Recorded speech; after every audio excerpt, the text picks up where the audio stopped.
Avis vascular centre, మన దేశంలోనే the best varicose vein hospital.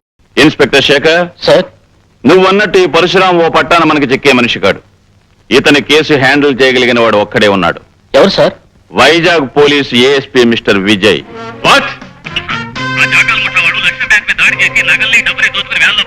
నేను వెంటనే బయలుదేరొస్తున్నాను. I will smash those bastards.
Mister Vijay, I'm proud of you.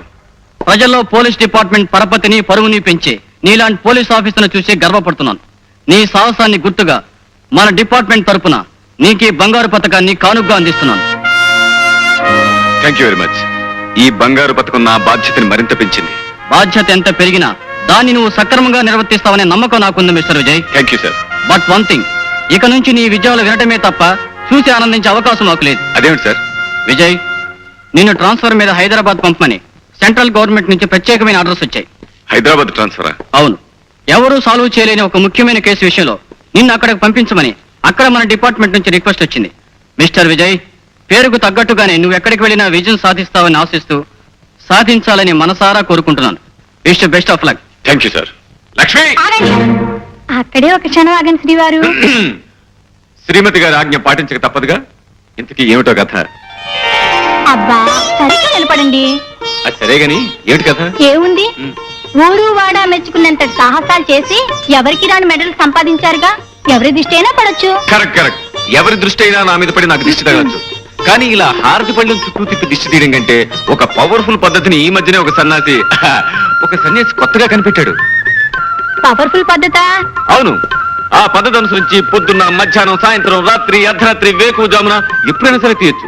అలా గనక దిష్టి తీస్తే ఎట్టి పరిస్థితుల్లోనూ దిష్టి తగలదు. ఏమిటండి అంత గొప్ప పద్ధతి? దానికి ఏం చేయాలంటారు? చెప్తాగా, పద. ఇలా కూర్చో. కూర్చున్నావుగా, ఇప్పుడు నువ్వు కళ్ళు మూసుకోవాలి. కళ్ళు మూసుకున్నావుగా. ఇప్పుడు ఏం జరిగినా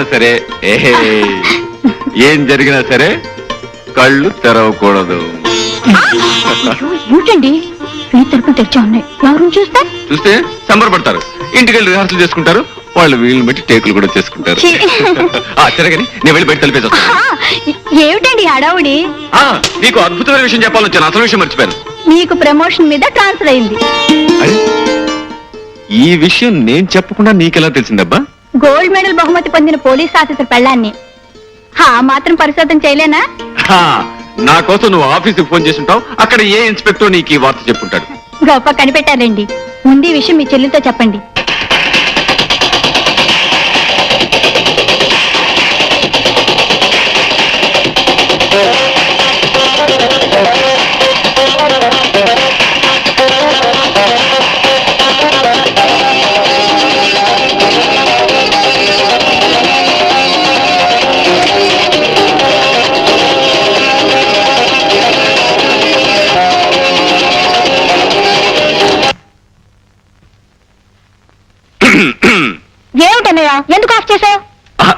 నాకు తెలియకూడతాను చెల్లెమ్మా. రాత్రి పగలు ఈ టేప్ రికార్డర్కి రెస్ట్ అనేది ఇవ్వకుండా మ్యూజిక్ పెట్టుకుంటావు కదా, నీకు విసిగనిపిస్తుంది? మ్యూజిక్ వింటవా? నేను కాలక్షేపానికి మ్యూజిక్ వింటూ కూర్చోలేదన్నయ్య. మరేం చేస్తున్నావమ్మా? ఎక్సర్సైజ్ చేస్తున్నాను. ఎక్సర్సైజ్. 1 2 3 4. ఫ్యాంటాస్టిక్. ఈ ఎక్సర్సైజ్ కంటే మంచి ఎక్సర్సైజ్ ఇంకోటి చెప్పనా? ఒళ్ళు వంచి ఇంట్లో సామానంతా ప్యాక్ చేయడం. సామాన్లన్నీ ప్యాక్ చేయడమా? ఎందుకని? నాకు ట్రాన్స్ఫర్ అయింది కనుక మన ఇక్కడి నుంచి జెండా ఎత్తేస్తున్నాం. ఏ ఊరికన్నయ్యా? ఎక్కడికో విన్నావంటే ఎగిరి గంతేస్తాం. అబ్బా, నన్ను ఊరించుకు చెప్పు అన్నయ్యా. చెప్పు, ఎక్కడికి? హైదరాబాద్. హైదరాబాద్. వండర్ఫుల్. నిజంగా మా అన్నయ్య సో గ్రేట్. అన్నట్టన్నయ్య, ఇందాక ఉదయం చెప్పింది నీ సాహసానికి మెచ్చి మీ డిపార్ట్మెంట్ మళ్ళీ నీకు గోల్డ్ మెడల్ ఇచ్చిందటగా? Yes. కంగ్రాచులేషన్స్. ఇప్పుడున్న గోల్డ్ మెడల్స్ కాకుండా ఇంకా 100 1000 మెడల్స్ రావాలి. అవి తల నుంచి కాళ్ళ వరకు తగిలించుకోగా ఇంకా చోట్లేక మరికొన్ని మిగిలిపోవాలి. అవి నీ చెల్లెమ్మ తగిలించుకోవాలి. అది సరే, నిజంగానే ఈ బంగారు పథకాలన్నీ నీ సాహసానికి మెచ్చి ప్రభుత్వం ఇచ్చినవేనా అన్నయ్య? కాదమ్మా, అసలు ఏమిటో చెప్పనా? చెప్పు. ఇవన్నీ నేను బజార్ నుంచి కొనుక్కొచ్చాను. చెప్పు అన్నయ్య. Come on.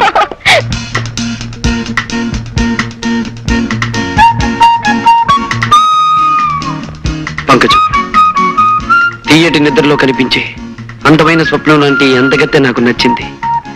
నా మనసు మెచ్చింది. పరశురాం బాబు, తమరికి మాయ ఉందో మంత్రం ఉందో తెలియదు గాని ఎవరు చెప్పకుండానే దాని పేరు స్వప్న అని చెప్పేశారు మీరు. కరిగిపోని ఈ స్వప్నాన్ని కలకాలం నా కళ్ళల్లో నిలుపుకోవాలనుకుంటున్నాను. అందుకు గాను 50,000 ఇస్తాను. ఏమంటావు? నేను 60,000 ఇస్తాను. పోని 70,000, 80,000, 80,000, 80,000. ₹1,00,000 ఇస్తాను. ₹1,00,000? గురు, ఓ సలహా. వాడి ఈ ఊరికే పెద్ద పేరు మూసిన గోండా. వాడితో పోటీ పడితే కోటింగ్ ఇచ్చేయగలడు. ఏం పంకజం, ₹1,00,000కి బేరం కుదిరినట్టేగా? బాబు గారు, తమరు బేరం ఆడినా సరసం ఆడినా కాదని గుండె ఎవరుకుంది. మీరు సరే అంటే చాలు. సాయంత్రానికల్లా మా స్వప్నని మీ బంగ్లాకు పంపించేస్తాను. పంకజం, అందమైన కళ ఆనందమైన సమయంలో వస్తేనే అందం చందం. 4 రోజుల్లో రాబోయే నా పుట్టినరోజు నాటికి స్వప్న నా కానుకగా అందాలి. Hmm. Mister Vijay. Yes sir. ఇది పరశురాముకు సంబంధించిన ఫైల్. సాక్ష్యాలు లేకుండా అతని మీద బనాయించిన కేసుల గురించి, ఆధారాలు లేకుండా అతని మీద ఇచ్చిన రిపోర్టుల గురించి, రుజువులు లేకుండా అతను చేసిన పనుల గురించి ఇందులో అన్ని వివరాలు ఉన్నాయి. Okay sir. నీ ఉద్యోగాన్ని, నీ కర్తవ్యాన్ని, నీ బాధ్యతను దృష్టిలో ఉంచుకొని సాక్ష్యాధారాలతో అతన్ని అరెస్ట్ చేస్తామని ఆశిస్తున్నాను. ఈ బాధ్యత నిర్వర్తించడంలో అవసరమైతే నా ప్రాణాలు సైతం లెక్క చేయనని ప్రమాణం చేస్తున్నాను sir. Best of thank you sir.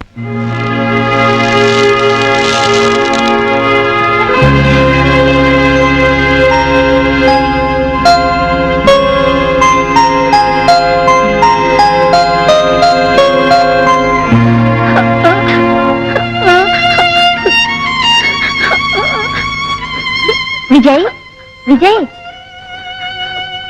నువ్వు స్కూల్కి వెళ్ళొచ్చురా. ఫీజు కట్టకపోతే స్కూల్కి ఎలా రానిస్తారా? విజయ్, నీ ఫీజు కట్టేశాను రా. రాము, నీ ఫీజు కట్టకుండా నా ఫీజు. విజయ్, నువ్వు బాగా చదువుకొని పెద్ద ఆఫీసర్ అవ్వాలరా. రాము.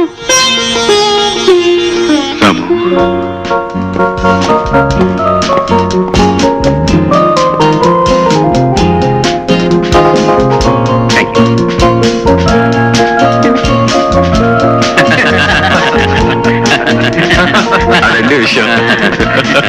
విజయ్,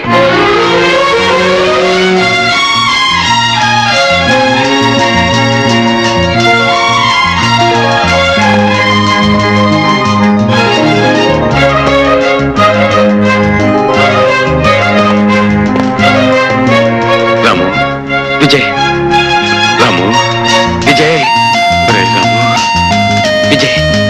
రాము.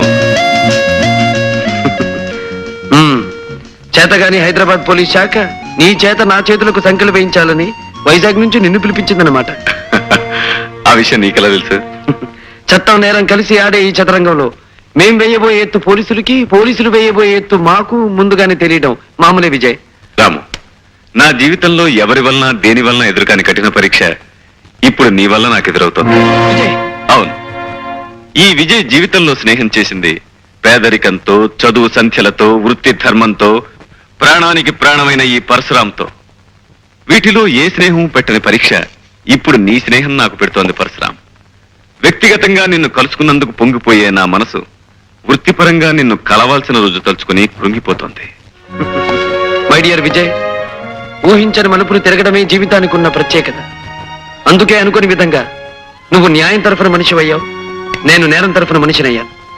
రాము, ఎందుకు నువ్వు అలాంటి దారిలో అడుగు పెట్టావు? విధి, పరిస్థితులు, పాపిష్టి మనుషులు కలిసి పగబట్టినప్పుడు మనిషి తప్పనిసరిగా తప్పటడుగు వేయాల్సిన పరిస్థితి వస్తుంది. అలా ఒకసారి వేసిన అడుగు అతన్ని సంఘం నుంచి, చట్టం నుంచి, ఆత్మీయుల నుంచి, అనుబంధం నుంచి దూరంగా తీసుకువెళ్ళిపోతుంది. పద్మవ్యూహంలో అడుగు పెట్టిన అభిమన్యుడిలా పోరాటం తప్ప వెనక్కి వచ్చే అవకాశమే నాకు లేదు విజయ్. రాము, నువ్వు వెళ్లే దారిలో నువ్వు చేరే గమ్యం ఏమిటో నీకు తెలుసా? ఈ కత్తుల బాటలోకి అడుగు పెట్టిన రోజునే తెలుసు. సంఖ్యలు, చెరసాల నా కోసం ఎదురు చూస్తూ ఉంటాయని. అంతేకాదు, నీకు ఆ సంఖ్యలు వేయాల్సిన వాడిని నేనే కావచ్చు. అంతకంటే నాకు ఆనందమేముంది, అదృష్టమేముంది? నాకు సంఖ్యలు తగిలించినందుకు ప్రభుత్వం నీకు బంగారు పథకం తగిలించిన రోజు అందరికంటే ఆనందించేవాడిని నేనే విజయ్, నేనే. కానీ ఆ రోజు అందరికంటే ఎక్కువ కుమిలిపోయేవాడిని నేనే రాము. ఎందుకో తెలుసా? పసితనంలో నాకంటే చిన్నవాడివైన నువ్వు బరువులు మోసి, బళ్ళు తోసి, రూపాయి పోగు చేసి నా పరీక్షలకు ఫీజు కట్టి నన్ను చదివించావు. ఆనాటి నీ కష్టమే ఈ రోజు నా కాకి యూనిఫామ్ కట్టబెట్టింది. ఆ రోజు నీ శ్రమే ఈ రోజు నన్ను ఇంత ఆఫీసర్ని చేసింది. నేను నువ్వు వెలిగించిన దీపాన్ని రాము, నువ్వు వెలిగించిన దీపాన్ని. అందుకే నీ మీద నాకు స్వాతంత్రం ఉందని నమ్ముతూ నిన్ను ఒక మాట అడుగుతా విజయ్. అదేమిటో తెలుసా? నా కష్టంతో నీకు కానుకగా అందించిన వృత్తికి, ఉద్యోగానికి ఏనాడు నువ్వు అన్యాయం చేయకూడదు. అంతేకాదు, ఏ సమస్య వచ్చినా, ఏ పరీక్ష వచ్చినా నీ బాధ్యతను నువ్వు నిర్వర్తించాలి. అలానే నాకు మాటి విజయ్, మాటి. తప్పకుండా నీకిచ్చిన ఈ మాట నిలబెట్టుకుంటాను.